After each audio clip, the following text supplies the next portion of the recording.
Years ago, my daughter was 2, maybe 3 years old. And she woke up one night and called out for me, "Daddy." I went into her room. She was sitting in her bed crying. I asked her what was wrong. She said I had a bad dream. I talked with her for a few minutes and then went back to bed. About an hour later, she woke up again and called out for me, "Daddy." I went back into her room. Again, she was sitting in her bed crying. I asked her what was wrong.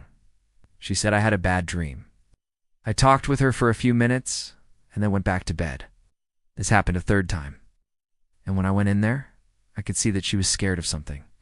And so I got into bed with her and I put my arm around her and I started singing her a song.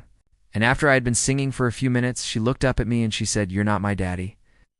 I said, "What do you mean?" She said, "You're not my daddy.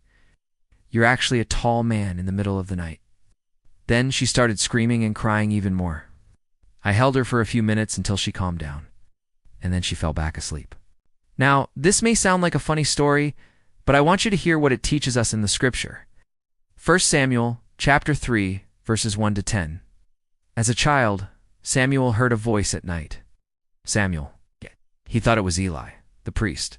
So he went to Eli and said, "Here I am." Eli said, "I didn't call you." So Samuel went back to bed. Later, the voice called him again, "Samuel." He went back to Eli and said, "Here I am." Eli said, "I didn't call you." And Samuel went back to bed. A little later, the voice called a third time, "Samuel, Samuel." Then Samuel understood that God was calling him. So he cried out, "Speak, Lord, your servant is listening."